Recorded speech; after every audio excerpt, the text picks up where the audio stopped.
الله الرحمن الرحیم. ایاک نعبد و ایاک نستعین. ډېره مننه د میډیا، ډېره شکریا. نن پوښتولې په دې مکې باندې د کوم نستای وکړو هغه خالص دي دپاره ګوره کورمي ایجنسي وه د جنت ټوټه د پوښولې. الحمدلله موږ ته الله تعالی ډېر ښایسته سرزمین کورمه راکړي دی. په چونکې پوښې 2007 کې څه موږ کوم څه لیدلي، کوم انقلاب را باندې تېر شوی دی پوښولې د هغه بچي ته پاته دی.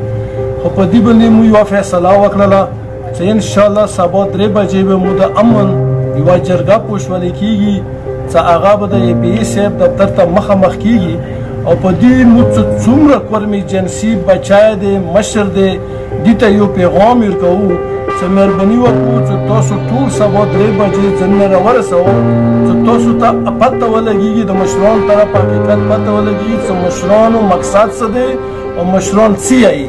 مشران خالص ایک یوه خبره دا کوي چې زه کورمه بیا پوښې دا شی چاته دا اجازت نه ورکوم چې د ما په کورمي ایجنسي کې وینه تاله شي او انشاءالله که څوک وینه تلوي د هغو خلاف موږ برپور پوښولې ولاړو، برپور به د هغو خلکو مقابله کوو د هغو دهشتګردو چې څوک ماته کورمه خرابوي. ډېره مننه او ډېره شکریه. من الشیطان الرجیم. بسم الله الرحمن الرحیم. ورونو لکه څنګه تاسو ته پاته دی چې نن موږ سره توپیر بای ناست یا اشفاق یا د نور ملګري نوید خو وغیره د امن په سلسله کې راغلي دي چې یاره د امن مارچ دعوت یې ورته وکړو. خو دا ذمهداري د ټولو دی، دا ذمهداري د مشره جوړېږي،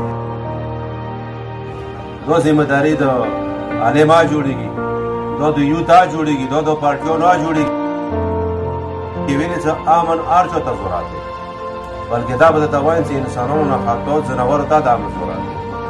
موږ بالکل په خپلې علاقې کې امن غواړو، پر امن خلک یو. موږ ډېر در بدر شوي یو په دمني د لاسه سره، ډېر جنګونه مو ولیدل، ډېر فتنو سره مخامخ شو، ډېر مصیبتونو سره مخامخ شو. نو موږ د کوم څه د هغو د مارچ په سلسله کې د امن مارچ کومه جرګه که یا انشاءالله دې کې موږ شرکت کوو او موږ به د هغو ملګرتیا کوو.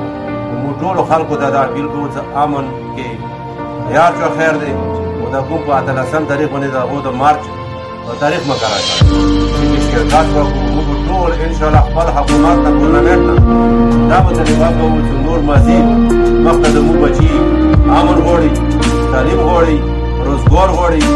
چې کله امن وي ترقي